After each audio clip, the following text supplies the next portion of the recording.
भगवान अर्जुन को लेकर के एक बार द्वारिका गए। जब भगवान अर्जुन को लेकर द्वारिका गए और अर्जुन को गए हुए बहुत समय बीत गया, 7 महीने बीत गए। युधिष्ठिर जी के मन में शंका हुई। युधिष्ठिर जी ने भीमसेन को बुलाकर भीमसेन से कहा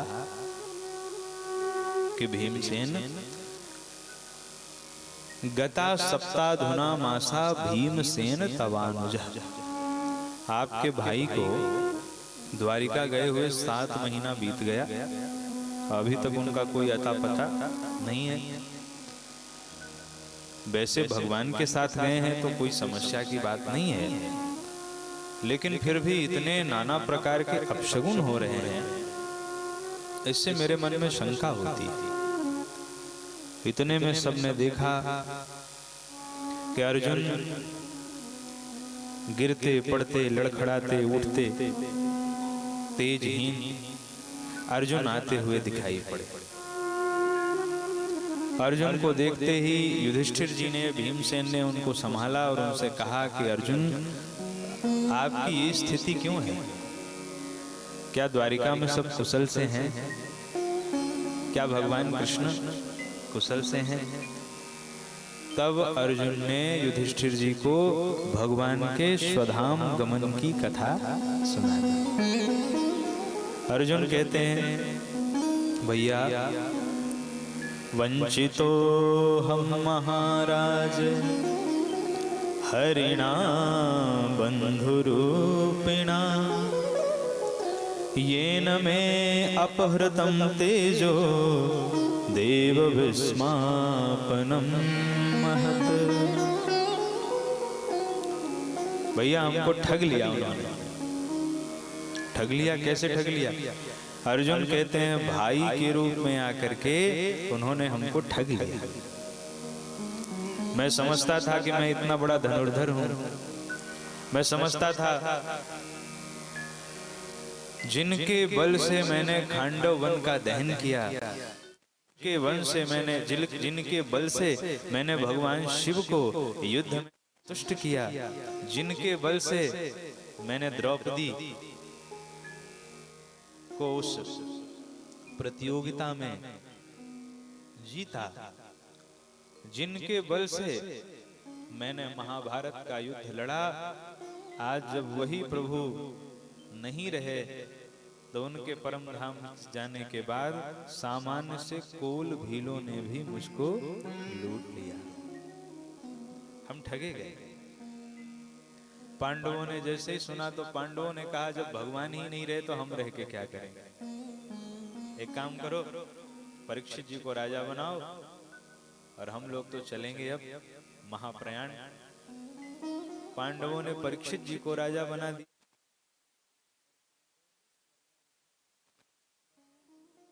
5 पांडव जब स्वर्गारोहण करते हैं तो एक एक करके एक एक भाई का पतन होता जाता है।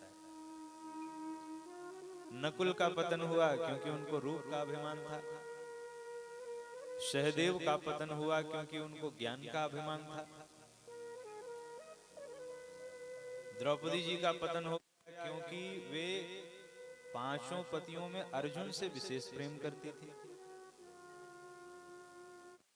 अर्जुन का पतन हो गया क्योंकि उनको अपने बल का अभिमान था, मैं बड़ा बलशाली हूं। इसके बाद जब भीमसेन का पतन होने लगा तो भीमसेन ने पूछा युधिष्ठिर जी से, महाराज मैंने कौन सा अपराध किया है? मैं सशरीर स्वर्ग जाने का अधिकारी क्यों नहीं हूं? तो इस पर ब्रह्मलीन डोंगरे जी महाराज बड़ा सुंदर भाव देते हैं। युधिष्ठिर जी ने भीम से कहा, तूने पाप तो कुछ नहीं किया, पर तू खाता बहुत था जरूरत से ज्यादा, इसलिए तू भी सशरीर स्वर्ग जाने का अधिकारी नहीं है। वैसे पाप तो कुछ नहीं किया, पर सारा दिन कुछ न कुछ खाते ही रहते थे जरूरत से ज्यादा। भीमसेन का भी पतन हुआ और अंत में युधिष्ठिर जी महाराज शरीर स्वर्ग गए, देवराज इंद्र ने उनका स्वागत किया। कुंती मैया ने भी सबसे पहले जब पता चला था कि भगवान परम धाम को चले गए, तो कुंती मैया ने तुरंत योग अग्नि में अपने शरीर को जला दिया था। अब परीक्षित जी राजा बन गए। छोटे से परीक्षित जी हैं, प्रजा में भांति भांति की चर्चाएं हो रही हैं कि इतने बड़े राज्य का संचालन कर पाएंगे कि नहीं कर पाएंगे।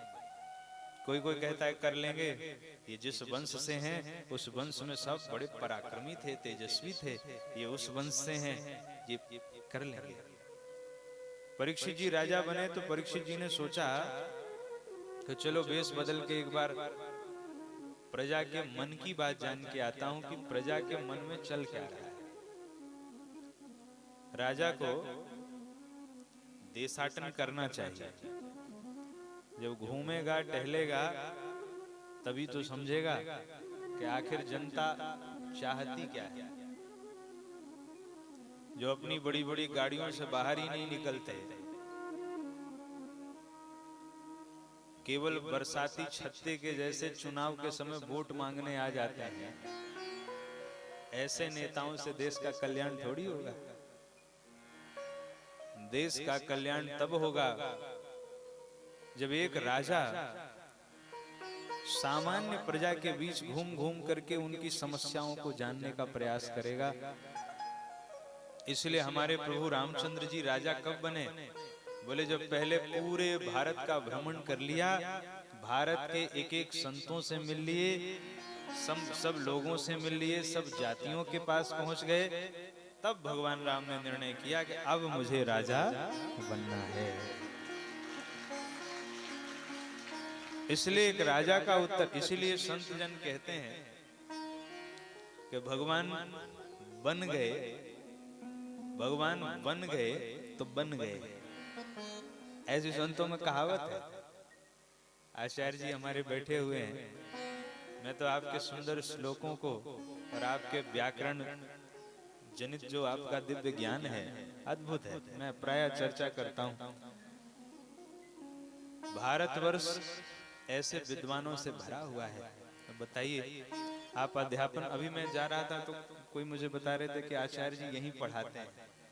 कोई साथ में गए थे, विद्यालय दिखा था हमें रास्ते में। पढ़ाते भी हैं बच्चों को, और बच्चों को पढ़ाने के साथ समय निकाल करके इतने विधि विधान से कर्मकांड आप संपादित करा रहे हैं। निश्चित रूप से ठाकुर जी की बहुत बड़ी कृपा है, ये सौभाग्य है। अब क्योंकि लाइव कथा चल रही है इसलिए कह रहा हूं, नहीं कहता नहीं। कहना मैं ये चाह रहा हूं कि आजकल बहुत बड़ी बड़ी कथाएं होती हैं, इतने बड़े बड़े पंडाल, इतने बड़े बड़े वक्ता,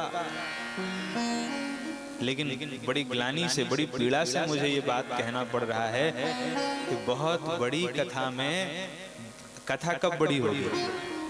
कथा तब बड़ी होगी जब मूल पाठ शुद्धता से हो, जब भगवान के व्यासपीठ पर बैठ करके केवल भगवान की कथा गाई जाए, तब कथा बड़ी होती है। इतने बड़े आयोजन, लाखों करोड़ों के पंडाल और मूल पाठ भगवान ही जाने कैसे हो रहा है। तो इसलिए मैं ये बात कह रहा हूं क्योंकि इतना परिश्रम करके और इतने विधि विधान से, इतना समय दे करके आप ये अनुष्ठान कर रहे हैं। निश्चित रूप से ये समस्त ग्रामवासियों के लिए बहुत प्रसन्नता की बात है, क्योंकि जब इस प्रकार पूजन होता है, इस प्रकार जब ठाकुर जी की मंत्रों का उच्चारण होता है, तो गांव की नहीं क्षेत्र की भी भूमि पवित्र हो जाती है, सब पवित्र हो जाता है। बोले भागवत भगवान की। तो निवेदन हम कर रहे थे कि एक राजा को भगवान के जैसा होना चाहिए। जैसे भगवान राम पहले राजा बनने के पहले 14 वर्ष भगवान पूरे भारत का भ्रमण करते हैं। अच्छा, भ्रमण दिखावे के लिए ना हो, कई लोग दिखावे के लिए भी भ्रमण कर लेते हैं। नहीं, भ्रमण, भारत भ्रमण दिखावे के लिए न हो, भारत भ्रमण भारत की संस्कृति को समझने के लिए कि संस्कृति क्या है। तो परीक्षित जी ने विचार किया कि चलो चल करके देखते हैं। अब परीक्षित जी वेश बदल के जा रहे थे, तो एक जगह उन्होंने बड़ा विचित्र दृश्य देखा। एक भयंकर सा पुरुष एक गाय और बैल को बुरी तरह से प्रताड़ित कर रहा है। अब भारत भ्रमण न करते तो ये दृश्य दिखता। भारत देश में कितनी गौ माताओं का कत्ल किया जा रहा है, ये एक राजा को कब दिखेगा, जब वो राजा पूरे भारत का भ्रमण करेगा।